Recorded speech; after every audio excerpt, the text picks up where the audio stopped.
Bienvenidos a este canal de filosofía, teología y la visión franciscana del hombre y de la vida. Vamos a ver el tema ¿quién es el anticristo y cuál es su propósito? Me disculpo porque estoy un poco mal de la garganta, voy saliendo de este problema de garganta, pero vamos a continuar con esta evangelización que ofrezco a todos ustedes. El término anticristo procede del griego anti, que quiere decir opuesto o sustituto, porque ese es el propósito, sustituir la acción de Cristo, haciendo lo opuesto a lo que Cristo hace. Es decir, si Cristo vino a amar al mundo, el anticristo odia al mundo. Y Christos, hebreo, Christos o griego, Christos, que quiere decir ungido o Mesías, con el significado literal de aquel que se opone al Mesías o que pretende sustituirlo, realizando un plan diverso al de Dios. Lo contrario, lo contrario. Si Dios ama, el anticristo odia. Si Dios hace el bien, el anticristo hará el mal. Evidentemente tendrán algunas acciones que son semejantes.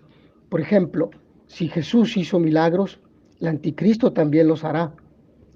Pero jamás dejará el anticristo la paz, la alegría y el amor que produce un milagro realizado por Dios en las personas.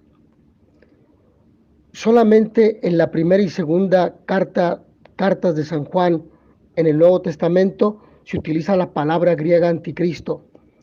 Las citas son 4 y son las siguientes. Hijos míos, ha llegado la última hora. Ustedes oyeron decir que vendría un anticristo. En realidad ya han aparecido muchos anticristos y por eso sabemos que ha llegado la última hora. Primera de Juan capítulo 2 versículo 18. Y luego en otro texto de la primera carta de Juan en el capítulo 2 versículo 22. ¿Quién es el mentiroso sino el que niega que Jesús es el Cristo? Ese es el anticristo, el que niega al Padre y al Hijo. Y todo el que niega a Jesús no procede de Dios, sino que está inspirado por el anticristo, por el que ustedes oyeron decir que vendría y ya está en el mundo. Primera de Juan capítulo 4 versículo 3. Y luego en la segunda carta de Juan, en el capítulo 1 versículo 7, se lee lo siguiente: porque han invadido el mundo muchos seductores que no confiesan a Jesucristo manifestado en la carne. Ellos son el seductor y el anticristo. En los 3 primeros versículos, el anticristo es presentado como una figura singular, externa a la comunidad cristiana, que expresa mera oposición y rechazo al Dios cristiano, a Jesucristo, pero que tiene capacidad de inspirar en muchos el rechazo a Jesús. El anticristo no es el diablo, ni tampoco es el dragón. El anticristo es una persona. Y en el versículo de la segunda carta, lo que se expone es inverso. Muchos que no manifiestan a Jesucristo llegan luego a ser la singular pareja dual, el seductor y el anticristo, por oposición al Padre y al Hijo. El camino hacia el rechazo a Jesucristo comienza en esta descripción precisamente por el rechazo al origen del Hijo de Dios. La conducta que Juan sugiere a la comunidad para superar estos peligros que llevan al ateísmo es el retorno al amor fraterno de los principios de la comunidad cristiana, aquella que nos narra los Hechos de los Apóstoles, donde precisamente por eso les sobrevino el nombre de cristianos. Mira cómo se aman. El amor y la alegría, 2 puntos fundamentales que además les acompañaba la actitud de servicio, de solidaridad, poniendo al servicio de los demás los bienes materiales para que se pudieran suplir las necesidades de la comunidad. Ahora bien, la conducta que Juan entonces sugiere es esta: el amor, que va acompañado del servicio, que va acompañado del perdón. Y San Juan va a insistir innumerablemente, tanto en el Evangelio como en las tres cartas, que la manifestación concreta del amor es el servicio. Lo dice en el capítulo 13, cuando refiere a aquello de que Jesús se quita el manto y a continuación se pone a lavar los pies a los discípulos para que los discípulos hagan lo mismo. Lavatorio de pies, actitud de servicio, amor. Y además en las cartas nos dirá que quien diga que ama a Dios pero no ama a su hermano es un mentiroso, y a quien no sea capaz de perdonar a su hermano, tampoco Dios le perdonará a él sus pecados. Por lo tanto, servicio y amor son la expresión de la comunidad cristiana y de los seguidores de Cristo, y estos aspectos ponen de relevancia la actitud que hacen o que contradicen la acción del anticristo. Es decir, es la luz que nos permite ver con claridad quién es de Cristo y quién no es de Cristo. Dicho de otra forma, quién es de Cristo y quién es del anticristo. Sabemos que no hay nada superior a Dios, nadie es superior a Dios, ni el maligno, porque el maligno fue criatura de Dios, fue un ser espiritual creado por Dios que por su desobediencia y su libertad malentendida se apartó de Dios eternamente. En otro aspecto importante de mencionar, el jesuita y presbítero Manuel Lacunza, en su monumental obra sobre el fin de los tiempos, descarta que el anticristo pueda identificarse con un único individuo y afirma que se trata de un cuerpo moral cristiano, o mejor dicho, compuesto de muchos individuos. Pero sabemos que el anticristo es un ser, es un hombre que se opone a la acción de Cristo y que realizará lo contrario a él. Su característica principal, dice este teólogo jesuita, el carácter y distintivo propio de este cuerpo moral no puede ser otro que solvere Jesum, active vel passive, es decir, no puede ser otro que el odio formal a Jesús, el oponerse a Jesús, perseguir a Jesús y a sus discípulos y a los cristianos, procurar destruirlo o desterrarlo del mundo, borrando del todo su nombre y su memoria. Y lo encontramos en movimientos políticos, ahí, en esos ambientes donde se impide hablar de Dios, ahí tenemos una acción del mal y del anticristo. Ahí, donde hay personas que impiden que se ejerza el cristianismo con libertad, ahí donde hay gobiernos, donde hay políticos, donde hay presidentes, donde hay gobernantes que impiden expresiones religiosas públicas, ahí está el anticristo. Ahí donde se critica, donde se difama a sacerdotes, obispos, al papa, ahí está el anticristo. Lamentablemente encontramos acciones del anticristo, seguidores del anticristo, al interior de la Iglesia Católica. Hoy muchas personas están criticando al papa, sin darse cuenta que están incurriendo y están siendo colaboradores del anticristo, porque abiertamente critican la acción del papa sin recordar o por ignorancia de que ha sido electo por el Espíritu Santo.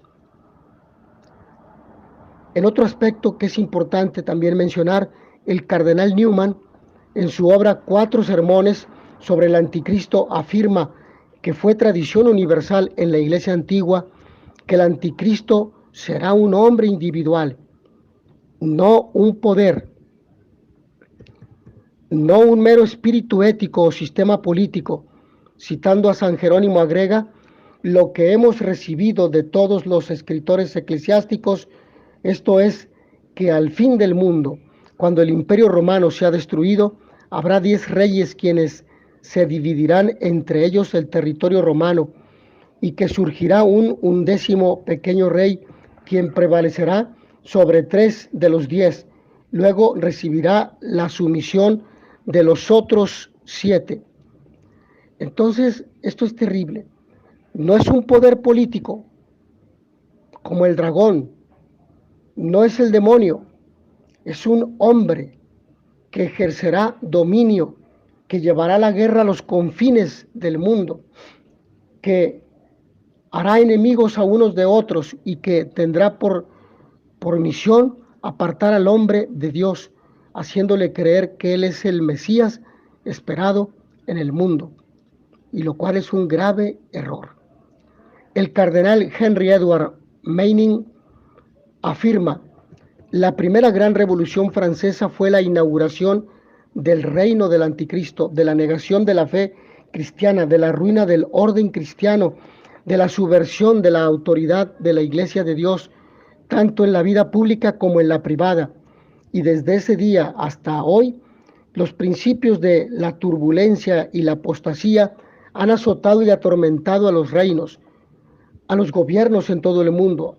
Encontramos gobiernos opuestos, encontramos comunidades económicas que están en pugna, sea que la iglesia sea revestida con poder temporal o no. Mientras el mundo sea cristiano, el mundo creerá en Jesucristo y en su vicario, en el Papa. Mientras crea que tiene un vicario en la tierra, ningún rey, príncipe o soberano se atreverá a reclamarlo como sujeto. El Papa León XIII, en su encíclica Humanum Genus de fines del siglo XIX, no se refiere explícitamente al anticristo, pero condena a la masonería por su moral naturalista que niega un fin último del hombre, muy superior a todas las realidades humanas y colocado más allá de esta transitoria vida terrena, como si el hombre estuviera ordenado a los límites de este mundo, como si la vida terminara con la muerte del cuerpo. El Papa acusa a los masones de querer destruir la religión y la iglesia fundada y conservada perpetuamente por el mismo Dios y resucitar después de 18 siglos la moral y la doctrina del paganismo. Por su parte, el Papa Pío X, en su primera encíclica Es Supremi del año 1903, afirma: tal es en verdad la audacia y la ira empleadas en todas partes en la persecución de la religión, en la lucha contra los dogmas de la fe, en un esfuerzo descarado por desarraigar y destruir todas las relaciones entre el hombre y la divinidad. Mientras por otro lado, y esto según el mismo apóstol, es la marca distintiva del anticristo, el hombre se ha puesto con infinita temeridad en el lugar de Dios, elevándose sobre todo lo que se llama Dios, de tal manera que, aunque no puede extinguir completamente en sí mismo todo conocimiento de Dios, ha contemplado la majestad de Dios y, por así decirlo, hizo del universo, y reitero, en un esfuerzo descarado por desarraigar y destruir todas las relaciones entre el hombre y la divinidad. Mientras por otro lado, y esto según el mismo apóstol, es la marca distintiva del anticristo, el hombre se ha puesto con infinita temeridad en el lugar de Dios, elevándose sobre todo lo que se llama Dios, de tal manera que, aunque no puede extinguir completamente en sí mismo todo conocimiento de Dios, ha contemplado la majestad de Dios y, por así decirlo, hizo del universo un templo en el que Él mismo debe ser adorado. Se sienta en el templo de Dios, mostrándose como si fuera Dios, lo que dice la segunda carta de San Pablo a los Tesalonicenses en el capítulo 2, versículo 2. Ahora bien, el Papa Pío XI, en su encíclica de 1937 contra el régimen nazi, acusa a las autoridades del Reich de promover una lucha hasta el aniquilamiento, aunque no usa el término anticristo, parece describirlo. En consecuencia, aquel que con sacrílego desconocimiento de la diferencia esencial entre Dios y la criatura, entre el hombre Dios y el simple hombre, os hace poner al nivel de Cristo, o peor aún, sobre él o contra él, a un simple mortal, aunque fuese el más grande de todos los tiempos. sepa que es un profeta de fantasías, a quien se aplica espantosamente la palabra de la Escritura. El que mora en los cielos se burla de ellos. Pío XII, en su encíclica de octubre de 1939, afirmaba: mientras les escribimos, venerables hermanos, esta nuestra primera encíclica nos parece por muchas causas que una hora de tinieblas está cayendo sobre la humanidad, hora en que las tormentas de una violenta discordia derraman la copa sangrienta de innumerables dolores y lutos. Se afirma que el Papa realizó exorcismos contra Adolfo Hitler, considerando que sus decisiones tenían una trascendencia maligna que afectaba a todo el orbe. Una de las personas que fuera del personal eclesiástico fue testigo presencial de los exorcismos realizados por el Papa Pío XII y que años después de esos hechos decidió hacer público lo sucedido. Fue un asistente personal, la religiosa Sor Pascalina Lehnert, quien bajo juramento afirmó lo siguiente: el cardenal Michael von Fowler, muy influyente obispo de Múnich durante la conflagración, y otros obispos estaban persuadidos de que Hitler estaba poseído y alertaron al Santo Padre, y cuando empezó la guerra, no solo hizo oraciones, sino que recurrió al exorcismo sobre Hitler en su capilla privada. Dice que estaba ella presente.